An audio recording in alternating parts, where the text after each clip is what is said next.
Welcome to the Our Belonging Network session. As you know, belonging is something that's very important to us at Mediacom and to me as something that's the way of really making diversity and inclusion work, get the benefits from it.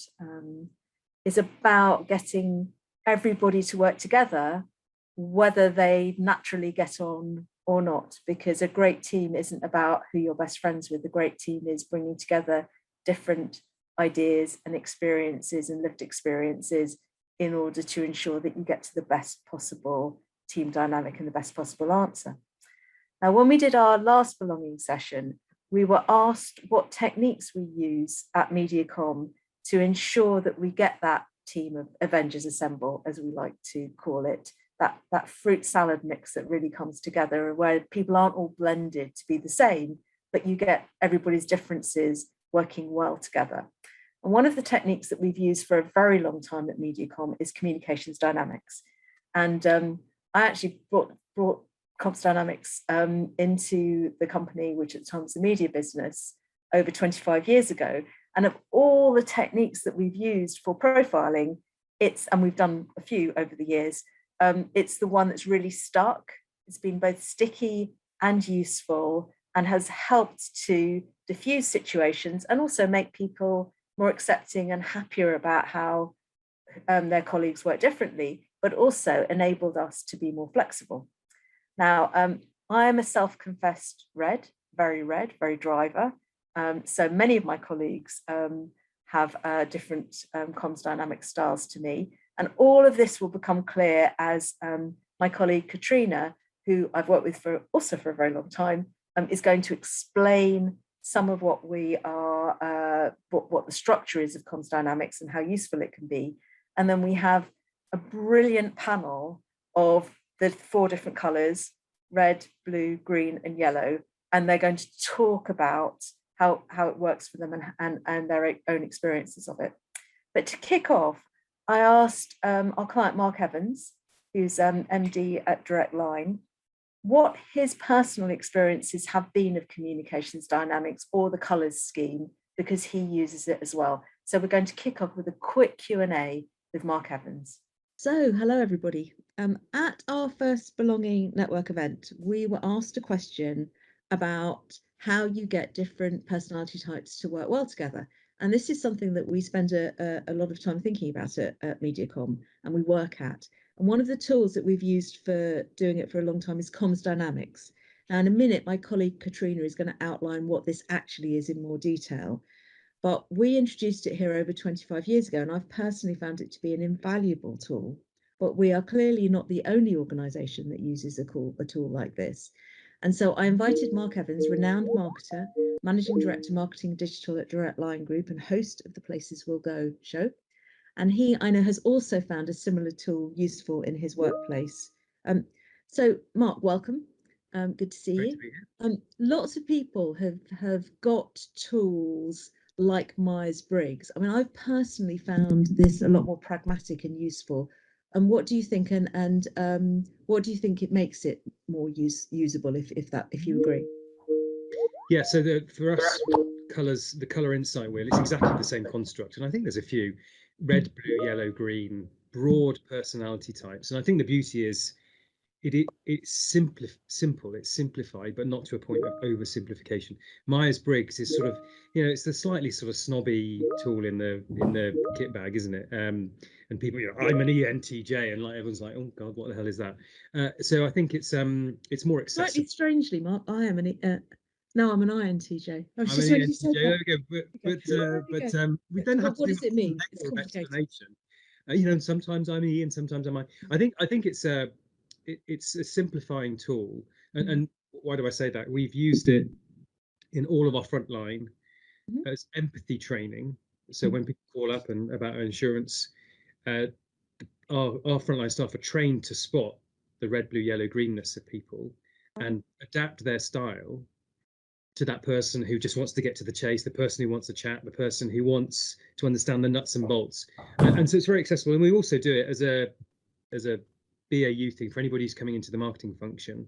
as a very accessible get to know what broadly makes somebody tick. It's not a substitute for developmental diagnostics, but it's very helpful to just to see, put yourself in other people's shoes, and and in a very basic way for people who are thinking about what the customers want, to understand that at a very simple level, people want different things.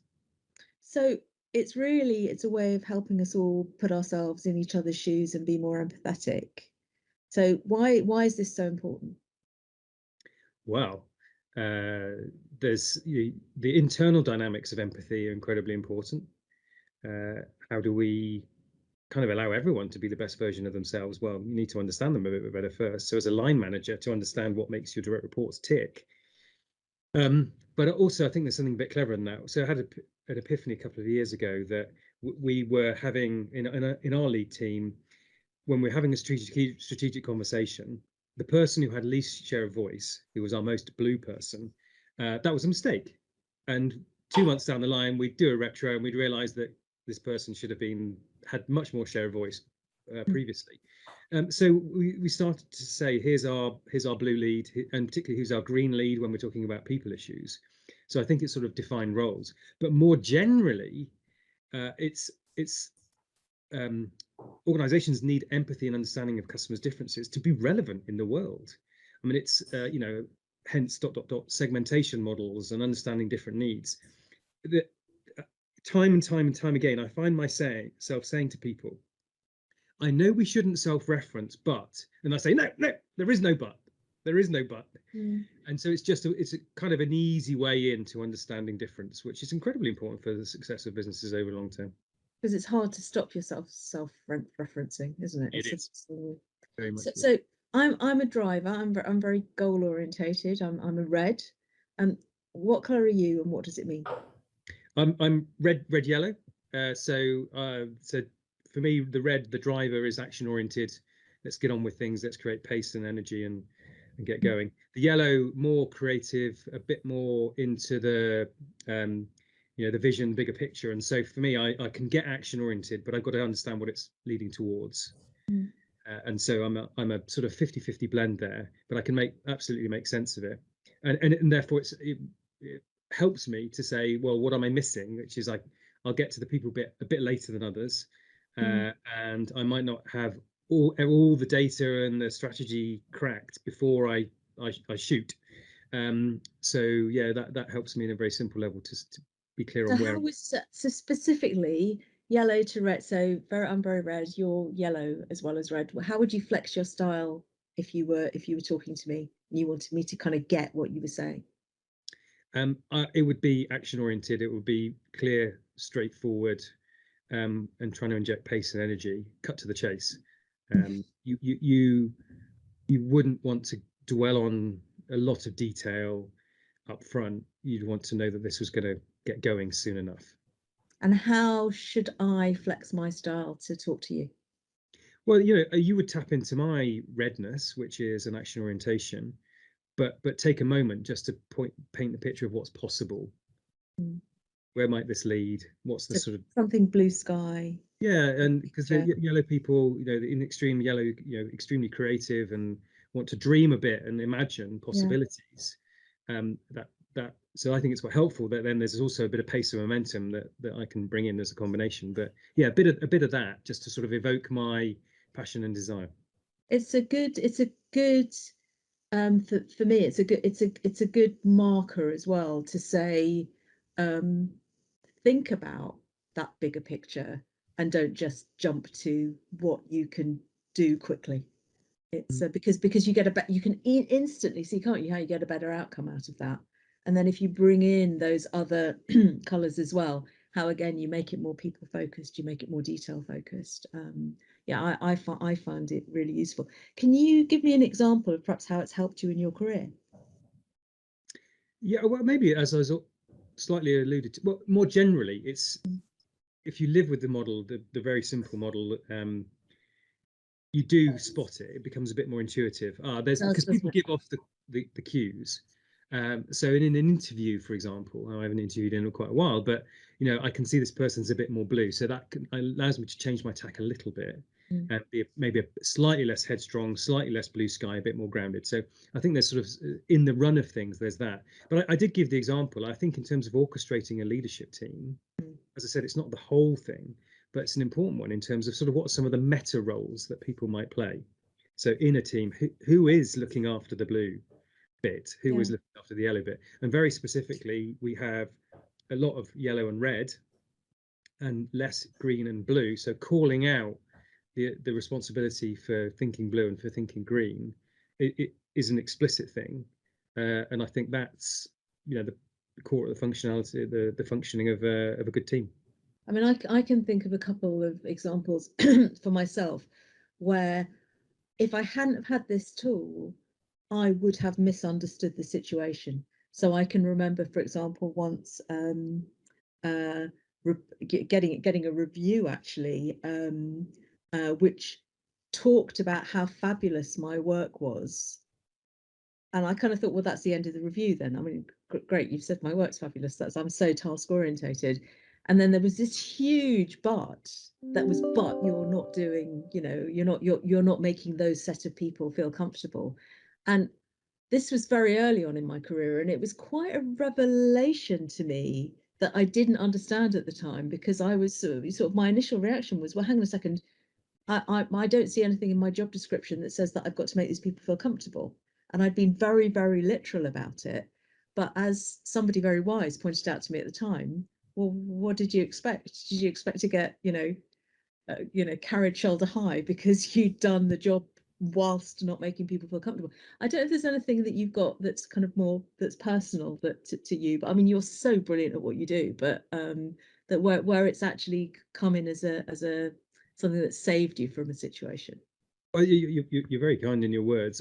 I mean, the thing that comes to mind actually is that I think I was born quite red. Right. Played competitive sports, and was the strive to succeed, albeit as a part of a team. But I did my first graduate placement at Mars, and actually did two. And every 8 months, you'd go in front of the UK exec and tell them what you'd achieved and talk about how you'd grown. And I went really heavy on what I'd done. And the feedback was basically a bit intense, a bit driven, but maybe not reflective enough. And so I was sent to Greece on my final assignment. I thought I'd hit the bloody jackpot, going to Athens for a year. I later found out they'd sent me there, so I could not achieve anything. And I'd have to do something else, maybe reflect a bit and grow and develop. And obviously the Greek mentality is very much all about the big idea. What's the sort of the big left field thing? What's the impossible that we might make possible? And I think I became yellow in that year, which is an interesting thing because I think it rounded me out, but it also shows that if you really have an opportunity to develop or you're exposed to something, these things are somewhat dynamic. I think they're pretty deeply wired, but somewhat dynamic. So I wasn't conscious of the model then, but I think that's what happened. And so perhaps the prod back is where do you need to do your rounding out? Because all of these things done to an extreme have unintended consequences. Being too task focused, being too focused on bringing everyone with you if you're green, but when are we actually going to get anything done? From a creative point of view, you just can't be away with the fairies all the time. And in the blue space, like again, where's the drive to action if it's all analysis? So I think that rounding out thought I quite like.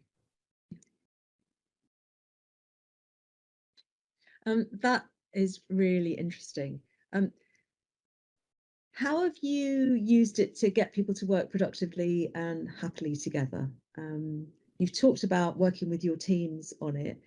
Have you ever thought about taking it into your private life as well? Is it ever something where you kind of have taken it into team sports? Because I know obviously you're massive on organising the Sprintathon every year and those sorts of things. Do you take it outside the workplace and into those areas as well? Well, I think intuitively, yes.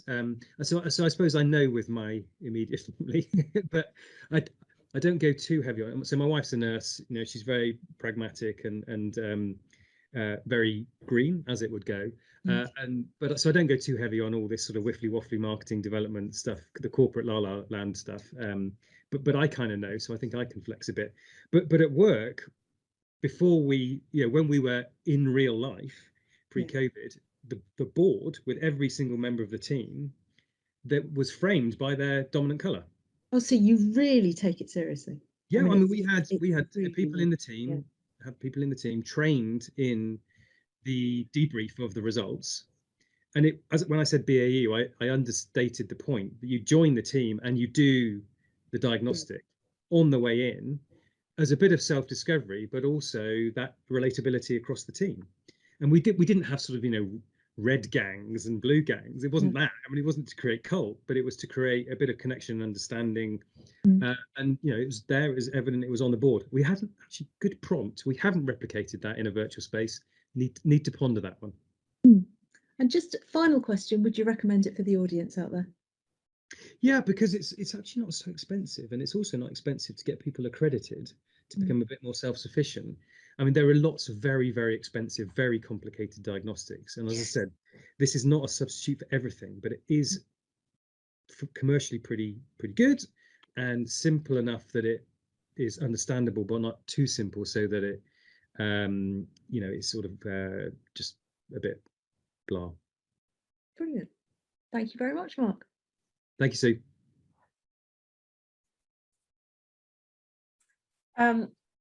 Brilliant insight there from Mark Evans.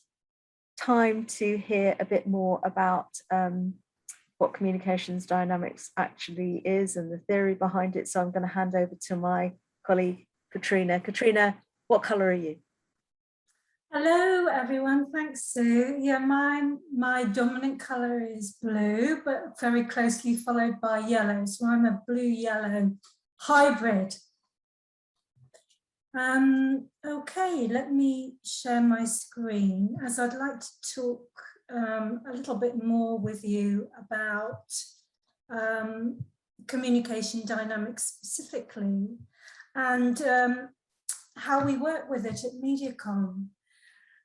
So look, in any complex organization, and I think, everybody who's joined today has experienced at least their organization becoming more complex and the world becoming more complex, increasingly unofficial teams as we're working on Zoom. What we tend to face as challenges is not so much the work, but the way that we work together, right? So not in what we say so much, but in how we share and communicate effectively together. And both in how we hear others.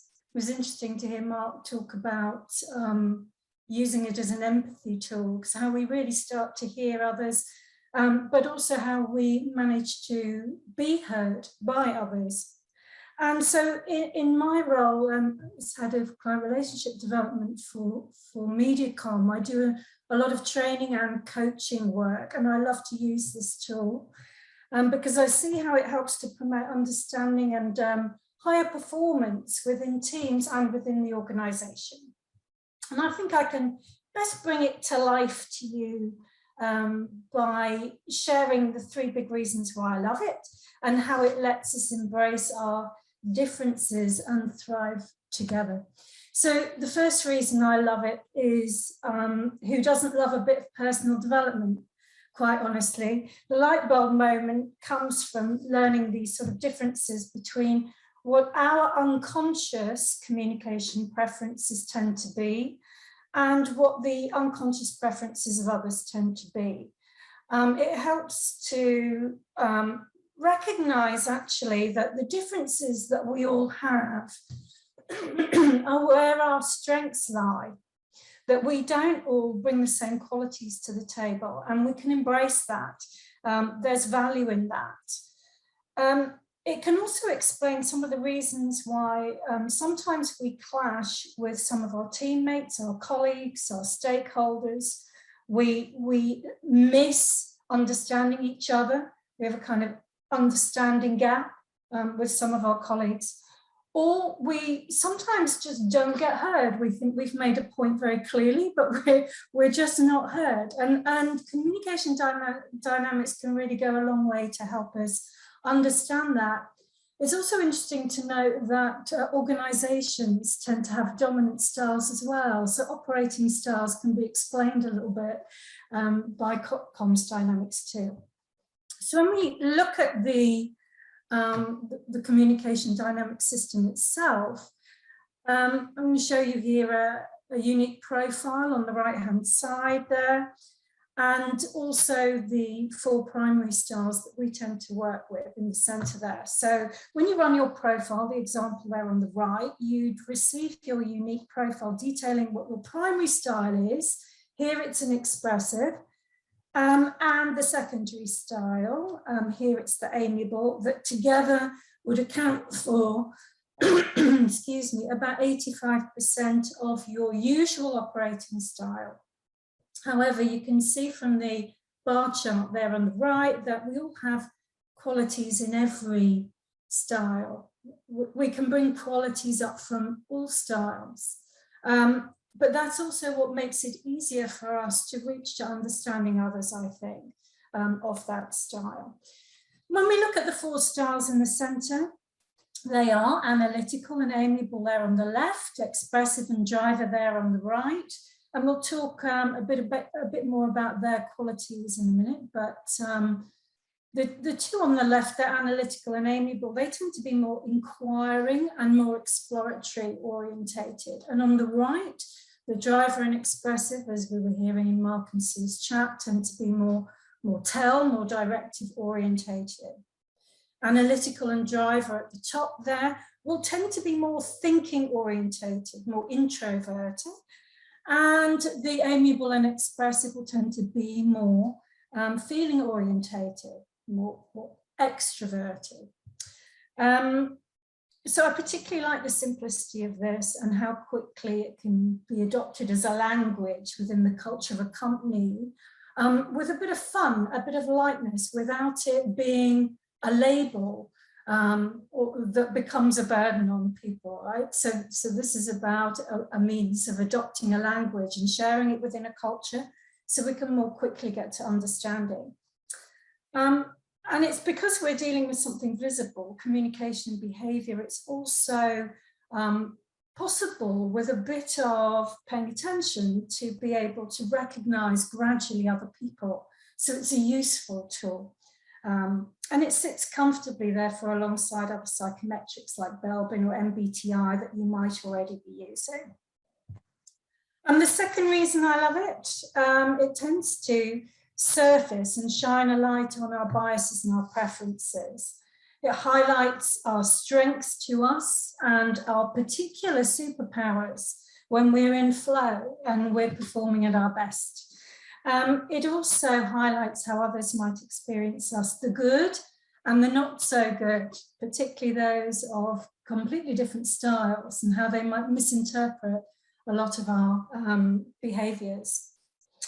So when we understand more about the different styles, it puts us in this position of being able to make a lot more conscious decisions, many more conscious choices about how we choose to communicate, so that we're going to get the most out of others when assembling teams, for example, or when conflict arises, we can understand how to adjust.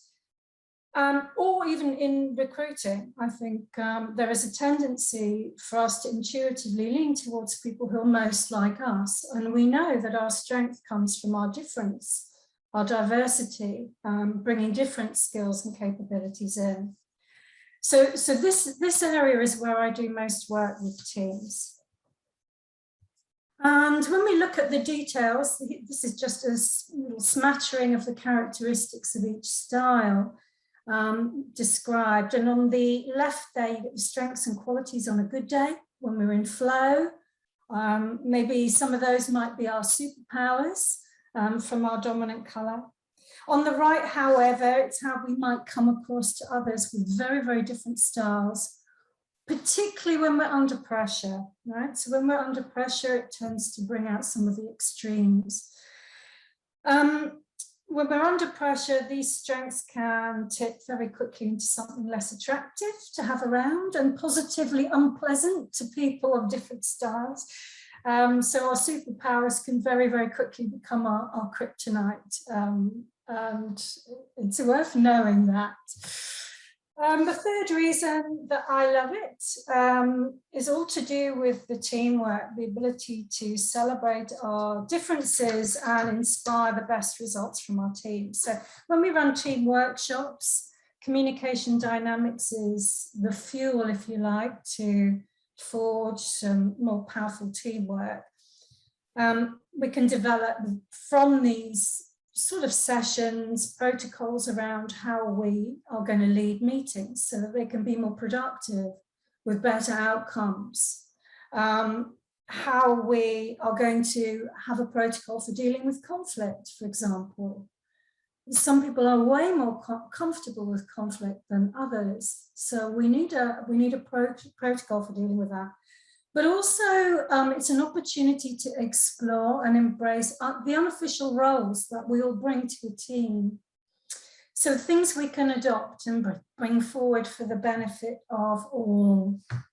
In this particular team workshop, this individual with their unique profile there on the left, they identified their superpower, i.e. their best strength, as inspiring and enabling brilliant results from the team. They also identified some key stakeholders, a boss and some team members of other styles, and particular changes they wanted to make to improve engagement with them. So these are the flex behaviors that they identified for those key people. So for example, their direct line manager was more analytical than them, and they decided their flex behavior there to be more structured and more logical when asking for specific help on a project or a brief. And this sort of thing goes for many situations as we learn to understand each other, from presenting in a way that's going to land your point with listeners, to cutting through with your boss, or understand better how to motivate or engage others in your team. And with all that in mind, I think we're going to go now to panel. And I'm going to ask the beautiful, delightful, capable, impressive panel that I have with me today to introduce themselves and introduce their colour. And as we go through panel, we're going to be exploring a few questions about how the panel respond to different situations about teamwork and about meetings. And as we go through, if you have any questions, anybody from the floor for the end of our panel, please start to feel free to post in the Q&A section, and we'll pick it up after panel. Okay, so stop sharing. Over to you, Nisha. May I start with you? Yes, hi, I'm Nisha. I'm Creative Systems Lead at Mediacom, and I am yellow with a side of red, so orange, if you will. Thank you very much, Biran.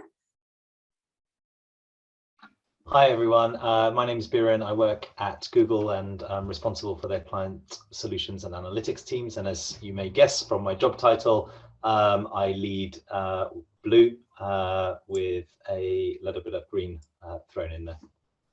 Lovely, thank you, Biran. And Pauline, can I invite you to share with us? Hi everyone, I'm Pauline Robson. I'm a managing partner at Mediacom, head of our consultancy division Blink, and I am predominantly green with a little bit of blue thrown in as well. Lovely, thank you very much. And last but not least, Phil. Morning everybody, I'm Phil Hall. I'm the joint MD of Ocean Outdoor in the UK. But before coming to Ocean, I was at Mediacom for 18 very happy years. I'm predominantly red. I'm mainly a driver, sort of 70–80% red. Lovely, thank you very much, Phil.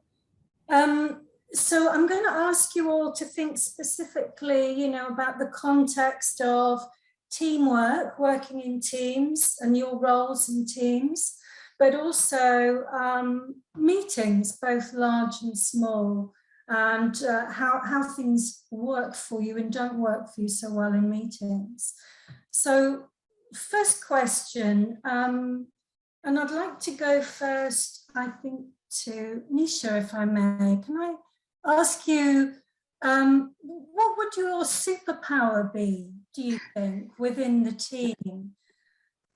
So I think dynamic but talkative. So kind of, I think, yeah, being able to diffuse quite a serious room with a bit of light conversation. I hate the awkward silence at the beginning of a meeting, and it's worse on Zoom. So yeah, I'm straight in, chatting away. So I like to lighten the room a bit, so it kind of makes whatever's coming next a bit more palatable. Not every meeting's a happy meeting, but it can start that way. Yes, you're right. How would you like a not happy meeting? Talk, probably. Talk. Keep talking. Yeah.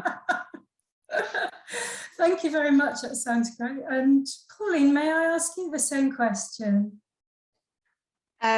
Yeah, so I think being a green, my superpower is probably empathy, and Mark spoke brilliantly about empathy at the beginning and stole my thunder a little bit because he said a lot of things that I was going to talk about, but I think you know, it's something that I've found has really stood me in good stead given the job that I do. So I've been, you know, I've worked a lot in the insight team. I spent all my career at Mediacom up until now in the insight team, and I think having that perspective and being able to think about other people's perspectives and how we can best communicate with them is something that's been really helpful to me. And I think for all of us as communicators, actually, it's a superpower that we could all develop. Yes, absolutely. It's a lovely one. And obviously Mark spoke about empathy, as you said, but do you have a specific example in mind where it really helped you? I have an example actually of where it helped to diffuse a bit of conflict that was going on with somebody in my team who was a driver who had found themselves in quite a frustrating situation with somebody from a different team who wasn't really delivering what this driver person is expecting. And so bringing in a bit of empathy into that to get this person to think about the other person's perspective. I brought in a bit of context about their role and what they were putting up with and what they had to deal with day to day. And it really helped to kind of open up a bit of understanding about why that person wasn't able to deliver immediately what the person in my team was hoping for, and really helped to put that footing or that relationship on a different footing, because there was a much more understanding of what this other person was up against. So I think there's a bit of, there's a bit of a misunderstanding about the green personality and this idea that we don't like conflict. I think it's that we deal with it in a different way, and it's about getting different parties to understand each other rather than, you know, having it. Yeah, absolutely. Thank you for that distinction. I think that's very valid. I'd also agree with you. We could all learn a bit more of it. Slow things down a little bit sometimes. Yeah, thank you very much. I'd like to move to Phil, actually. I have a slightly different question for you about flexing. When we're talking about flexing behaviours and why that was important, but could you talk to us a little bit about the most difficult flex you've had to make? I think it was a long time ago, actually. And it was at my time at Mediacom, and I'd recently started managing people, and I had somebody in my team who was also a driver. I came from a media buying background, so you tend to get quite a lot of drivers there. And he was very unhappy in his job. And first of all, we tried to solve that situation by both of us being driver. And it didn't work at all. It was a really obvious clash between us. And then I actually made a mistake the first time. I flexed my style too much because I could see that it wasn't working with us both being drivers. So I became extremely amiable then and tried to encourage him to be more amiable and to develop all of those sort of characteristics. And because it was alien to both of us, again, we didn't really make much progress. And I think the only time that we actually started making progress was when we sort of met in the middle a little bit. So there was some driverish behaviour, but there was a lot of empathy between us as well. And eventually, then we started to work through the problems. I just saw actually Margot asking a question to all of us about not relating to her profile. In the early years, I think when I was looking at comms dynamics, I tended to think that you had to be pigeonholed, that you were, that person is red and that person is blue and that person is yellow, etc. But I think that the real benefit from it comes of firstly being self-aware and being aware of what other people are like, and then being able to flex your style in different situations. So you might not behave in the same way all of the time, and you might not come across people who behave in the same way all of the time, but having that awareness and the ability to flex your style is valuable, I think. Yeah, that's wonderful. Thank you. It was a very detailed explanation, and I think very useful to hear it. I wonder, Nisha, could you talk to that question as well? Yeah, I think it's nuanced, isn't it? And I think around kind of, I agree with Margot and the question, you know, I think on first reading, sometimes it's hard to identify your instinct almost, because you answer those questions based on instinct and actually what your reaction would be to things in certain situations. And then having a bit of time with it is important. But I think in terms of, yeah, flexing, I mean, blues, I definitely struggle with, but I think it's, you know, it's iterative. I'm learning that perspectives are different, and kind of just, I think calmness is really important. And I think, you know, kind of really calming myself down before I walk into a room with somebody who I know is very analytical and quite, you know, detail orientated.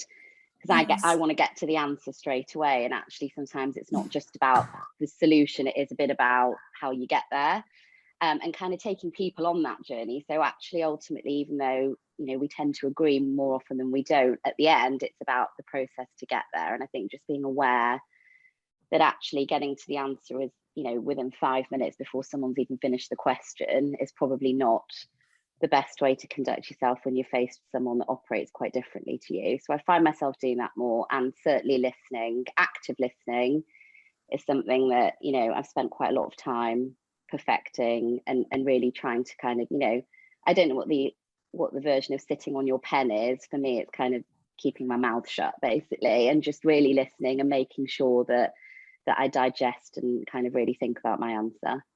Yeah, thank you. It puts some space in there, doesn't it? Yeah. When we're thinking about flexing. Thank you, that's great. Biren, maybe I could ask you the next question, which is, you know, when we're thinking about teams, both official and unofficial roles, what kind of role are you likely to take unofficially? I think, well, unofficially, you know, to put some of the logic and just sort of, you know, building on what Nisha said there, just kind of, I quite like to just make sure that we have the logic sitting behind, you know, kind of the direction that we want to take. Google's a very data-driven company, to the point where sometimes we have too much data, right? You know, kind of, you know, around, you know, kind of what we should be thinking about doing. And so you've got to get the balance right between making sure we have enough data to make the decision, but, you know, not enough that's going to sort of paralyze us and not able to move it forward. So I think there's something, and I think, you know, what type of role I'll take, it will really depend on, you know, kind of, am I working with my direct team and we're trying to, you know, kind of, you know, push something forward together, in which case it's more kind of, you know, listening to everyone, trying to find a,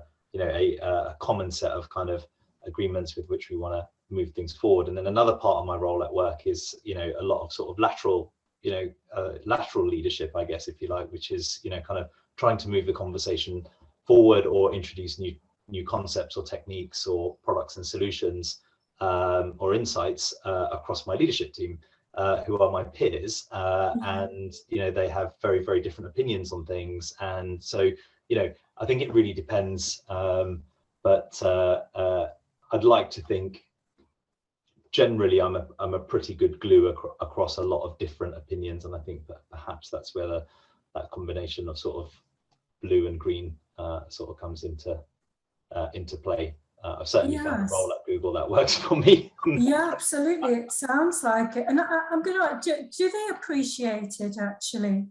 Do your colleagues appreciate it, or do they find it challenging, or both? No, you know what? I think sort of, you know, Phil talked about it, and I think, you know, in the interview, you know, prior to the panel, I think it's a strong leadership team, or, you know, your own strong team, you know, can appreciate when you're putting in work behind the scenes actually sometimes. So we did one of these meetings yesterday actually, and whilst no one in the meeting said, yeah, that was a really complex topic, thank you for guiding us through the discussion, or thank you for bringing the team along to kind of, you know, prepare for that discussion, I got a lot of pings afterwards from those people, and they were like, that was a really, really good conversation, thank you, and, you know, kind of let's move it forward.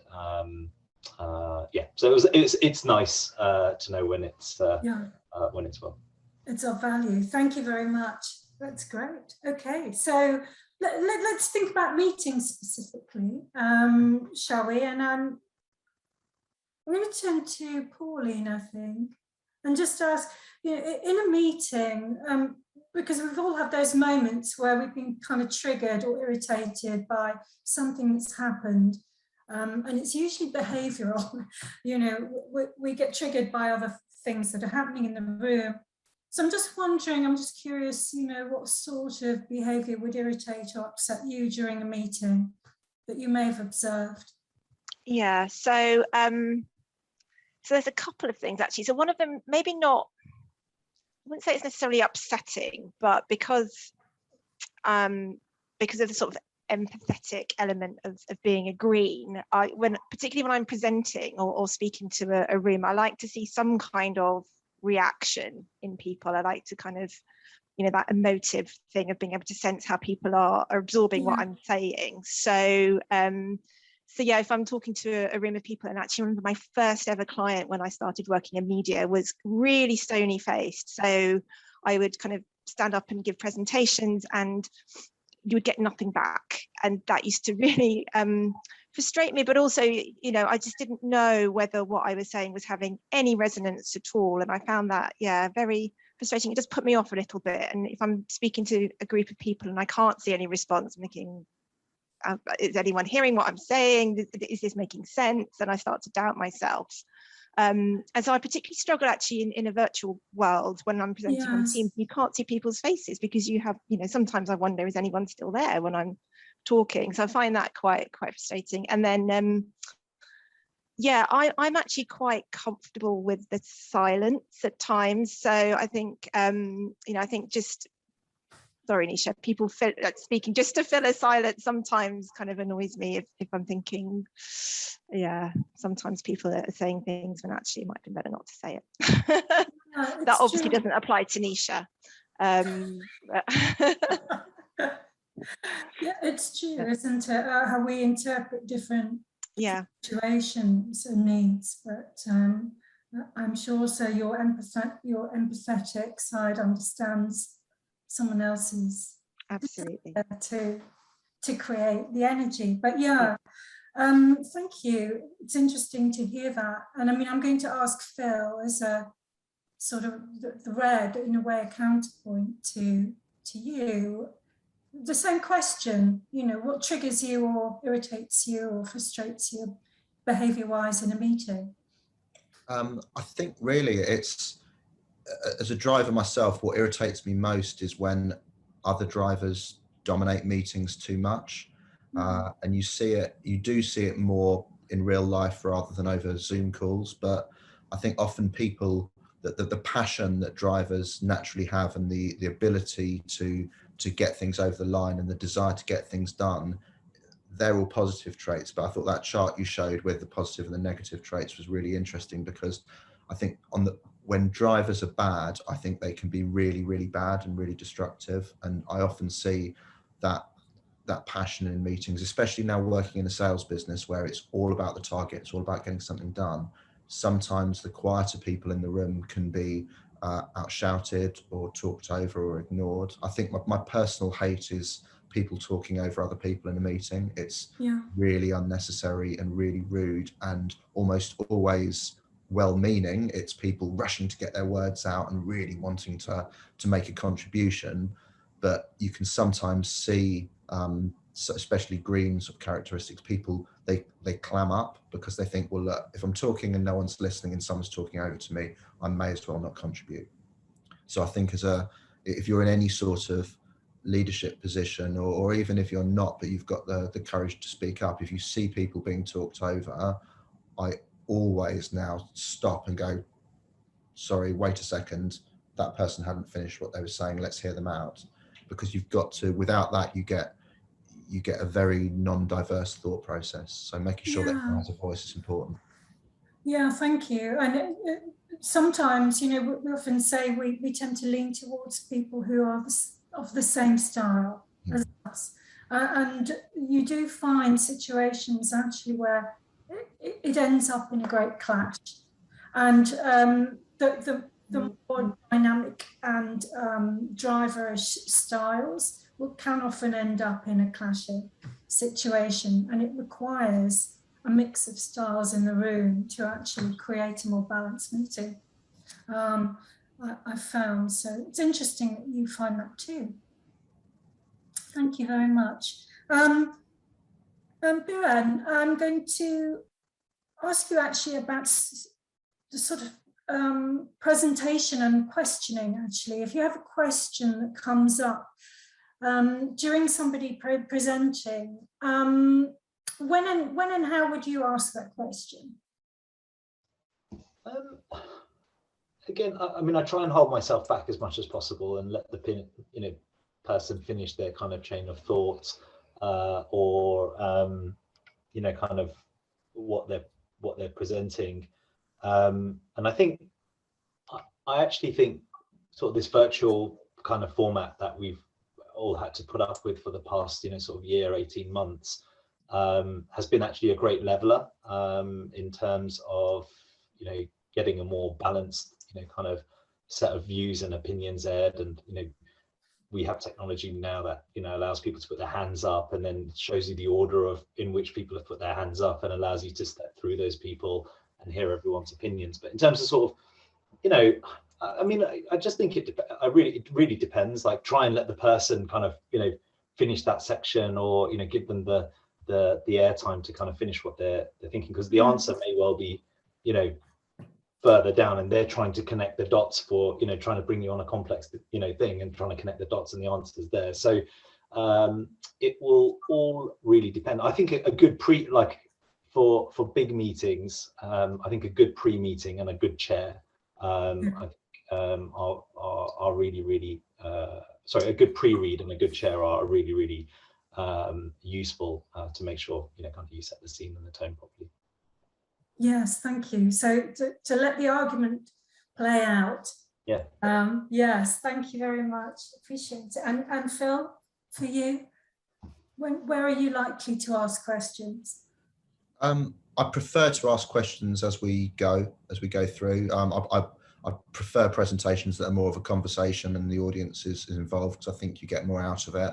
But again, to the driver point, I think you've got to ask, because there'll be times when people are presenting, and by asking questions, you're in the middle of it, you're going to interrupt their flow. And I think with drivers that's fine, because people can flick back and return to that topic really easily. But with some of the other dynamics, I think it's less easy. So I think I prefer presentations where somebody makes it really clear up front whether they'd prefer the questions in the middle or at the end, and then you've got to make sure you adhere to it, no matter how burning your desire to speak up might be. Thank you. Anisha, you're nodding to that. Yeah, I would agree. I'm kind of, I think, to Pauline's point, sometimes I wonder if people have gone off to make their lunch when I'm mid-flow of kind of talking something through. And I just think a bit of engagement is really important, particularly in what I do in terms of selling in a creative idea. It's kind of about having those conversations, but agree with Phil that I'd like I like it to be set up at the beginning. So if I'm being presented to and someone says, we'll wait to the end for questions, then that needs to be respected, because like Phil, I don't really mind having my flow interrupted, and I'd rather have an opinion, good or bad, so I can kind of, structure the conversation accordingly. But I think it's just being mindful, and just having a team who complements you is a huge thing. So if there's often a cast of thousands in meetings. So I think when you're casting that meeting, it's just about completing the circle and having people from different dynamics in there to kind of complement each other. And I think that just makes for a better flow. Thank you very much. Thank you. Well, I think let's finish on a light thing, shall we? Let's find 3 words that might describe our favourite style of meeting, so that whenever any of us are arranging a meeting with you, we can bear that in mind. So, Biren, how about you? What 3 words would describe your favourite style of meeting? So I would say fun, pacey, and action orientated. Fun, pacey, and action orientated. Hopefully we've done that for you today. Pauline, how about you? I'd say informal, collaborative, and friendly. Informative, yes, collaborative, friendly, informal. Thank you. Phil, would you like to?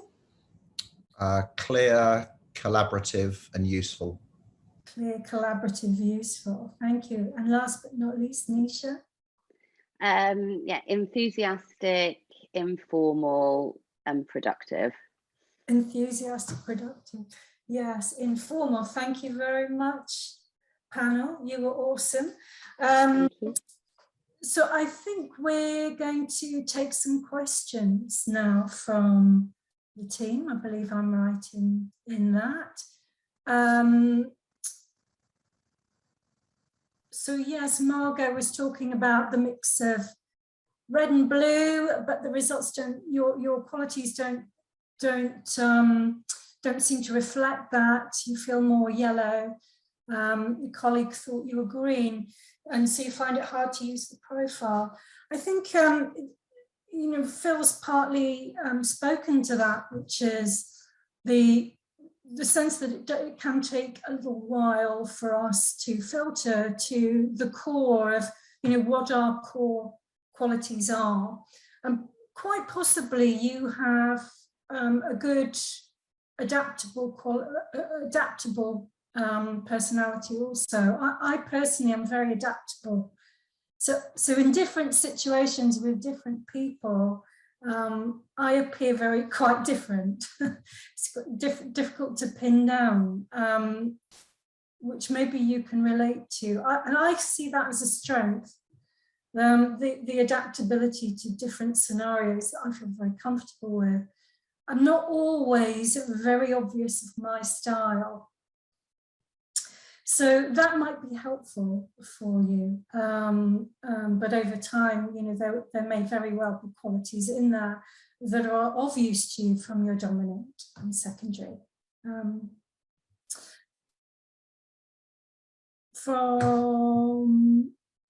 We have a question here, 50-50, green and yellow. I've clashed with drivers before and find I get quite anxious when facing meetings with drivers. Yeah, it's got better. I think I've adapted and maybe become a bit more of a driver. So thank you for sharing that, because I think we might all relate to that. I mean, I don't know, perhaps I might ask Pauline and Nisha to speak to that a little bit. The sense of knowing you're going into a meeting with a driver. How do you prepare? It's interesting what Mark was saying earlier actually about he sort of became more yellow over time, because I think I have flexed my driver muscle a lot more since I've been at MediaCom. So I think it's knowing the style of the person up front before we go into a meeting, and then with drivers I will be more task focused than I would probably ordinarily be were I not speaking to a driver.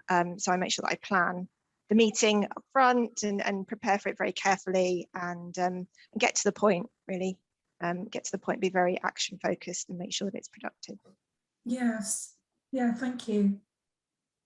Nisha? And yeah, I would kind of really try and like leave my emotions at the door. So really kind of be quite matter of fact and prepare. So yeah, as a kind of more expressive character, I do tend to kind of roll with things in terms of preparation. But if I know I'm going into a meeting with an analytical or a driver, I'll take the time the day before or just before to really think through what I'm going to say. And I think that helps to kind of remove emotion from it, because it just becomes more action orientated. And then I'm just less reactive in the moment if I feel really prepared. Yes, thank you. Thanks very much. I mean, just to speak to that point about you feel like you may have become more of a driver. I mean, what is true is over time, our profiles do evolve. Because obviously, a lot of our communication behavior is influenced by our surroundings, our culture, the environments we're in. So if we're in a very, very driver-orientated environment, a driver-orientated team, we may find that in our profile that is enhanced over time. That we start to adopt some of those qualities within our profile. So that's very normal. Thank you. So we have a question here, perhaps a question for a red, for a driver, either Phil or Sue. So maybe I'll turn this to Phil. As an amiable or expressive, or amiable and expressive, how would you recommend adapting their working style to work with drivers in a positive way? I would say, well, first thing, don't adapt too much, because remember, it's incumbent on that driver to adapt their style to come and meet you as well. But I would say, I mean, drivers love tasks, and they love goals, and they love being able to see what's at the end of the line. So anything you can do to show how your skills will help achieve a set goal is going to be music to a driver's ears. But I think bear in mind that drivers are likely a lot of the time to want to be able to dominate and drive that conversation. So you shouldn't be a shrinking violet and allow that to happen. You should be strong in your beliefs, and also expect that driver to modify their behavior to depend on who they're talking to.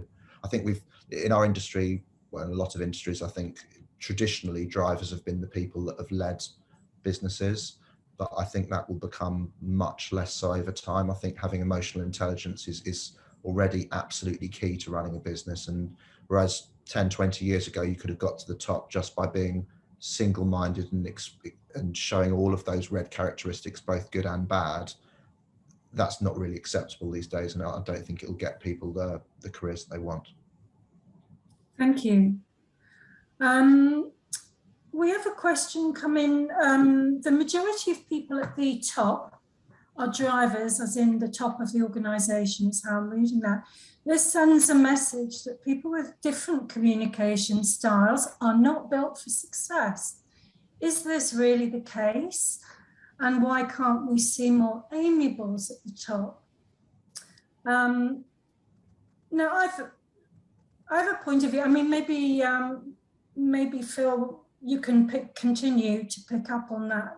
I have a point of view on that I'd like to add after. Yeah, it really builds on what I was just saying. I think, again, it's about the balance of people. If you had somebody that was 100% one colour, they would be a pretty unusual individual, I suspect, whichever colour that was.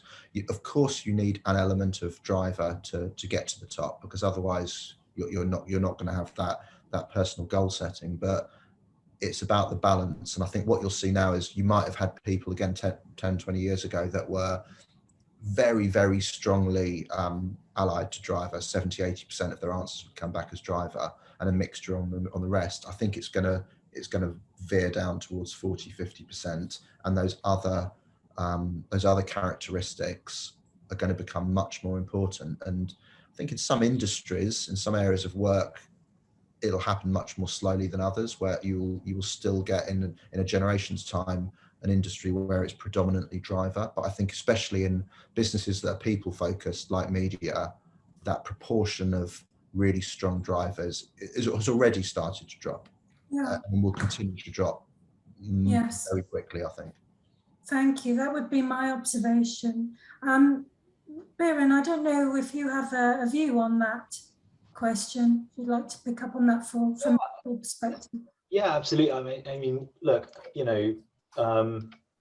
plus one to everything that Phil said, and I think in technology companies as well, in companies where there are a lot of kind of highly matrixed organizations, that getting that right balance of things will play out, and we're starting to see it play out. Already I've been at Google for 15 years, and I've definitely seen that kind of that sort of arc for sure. And maybe look, a bit of advice for people that want to kind of evolve their kind of get more experience with people that are drivers, or people with different personality types to them. Mentorship, I think, is actually a really, really useful tool and technique here. And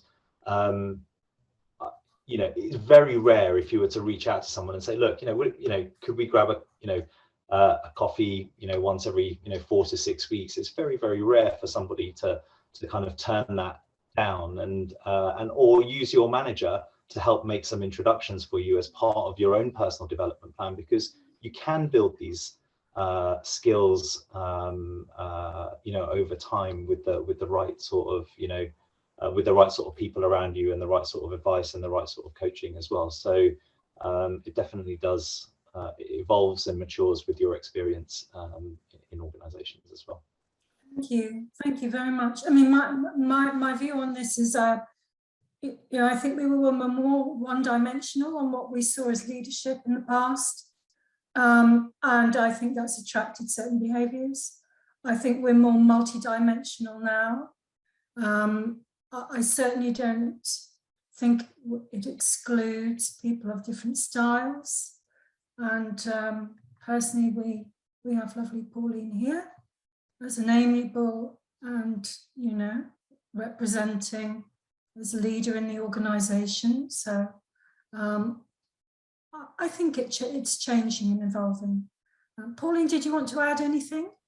Yeah, so I think I agree with a lot of what Phil and you have said, Kat, in terms of there's more than one way to be a leader. And drivers don't have the monopoly on getting stuff done. There are other ways to get stuff done that doesn't involve being driver all the time. And I think you've mentioned it a few times, Phil, actually, that trying to flex too much can be detrimental. And I think when you start to do that, you lose authenticity, and that's really important. So I've done quite a lot of work in trying to understand what being a leader means for me as an amiable, and what that would look like authentically, because I think that's the only way that you can really succeed, is by being you. There's no point trying to be someone else, and when you can do that in a way that feels comfortable to you.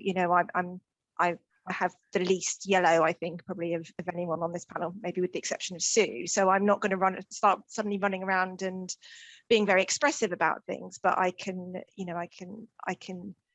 draw on other bits of my communication style and my personality to kind of achieve things in the way that feels right for me. So my advice to any amiables out there is that it is possible, and just work into what feels comfortable as a way of leading and being yourself. Yeah, I think some very important points that you all mentioned there, particularly the point about authenticity in leadership and what it looks like, and representing for that. That would be the recommendation there. I mean, I think that there is another question that came through on a similar vein. Line manager told me to be more driver if I wanted to succeed. It's very difficult to tailor my style, and a bit unfortunate that I may not have the same opportunities as drivers do. I feel like we may have touched on that, the answer to that question in the last answer that we explored. I think that point of view needs challenging personally, but I think hopefully you can take away from the last answer session that we had. Okay, so I have a new a new question. I think we have time for this last one. I'm a driver expressive and sometimes encounter people who will shy away from engaging in meetings or putting up their hands for things. So volunteering and being energetic. You're a driver expressive. Okay, so they're shying away from engaging in meetings or putting their hand up for things, even when encouraged. What advice would you have for this situation? Okay, so driver expressives, how have you dealt with that situation? What do you read into that question? Nisha, maybe I'll ask you.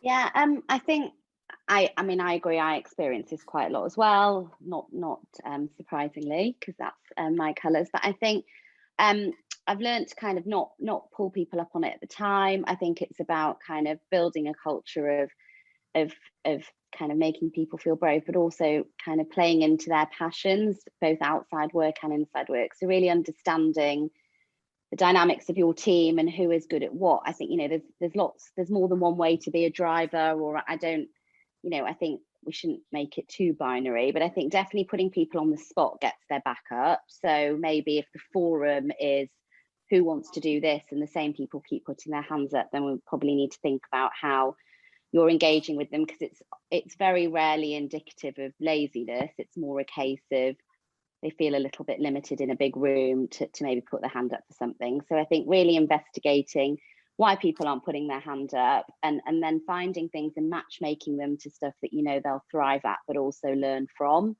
And I've also kind of buddied people up. So I think, you know, it doesn't always have to be one person working on something. Actually, if you can spot two styles that you think will ultimately complement each other, then maybe recommend that they work together on something so that it doesn't feel too onerous. Thank you very much. Thank you very much. And Mirren, would you have a point of view on that, actually? Actually, a piece of feedback I've, a trap that I used to fall into was doing actually exactly what Nisha said there, which is offering up the opportunity in the forum, and then you kind of have the same set of people going, yeah, I'll do that, I'll do that, I'll do that. And actually we have a pretty good feedback system at Google, and the more the folks that wanted to process it more and, sleep on it or, whatever, felt that those opportunities actually sometimes get snatched out of their hands, and it's not a skill or a will thing. It was just the way in which they kind of want to kind of volunteer themselves for stuff. So I think just being really, really conscious of that, and having a reasonably kind of balanced approach to kind of giving those opportunities, because those opportunities are also sometimes the opportunities for the big projects, or to work with cross-functional teams, or to do something a little bit transformational. And so you've got to get the balance right, and obviously pairing people up is also a great way of kind of having some great thinking on those kind of opportunities too.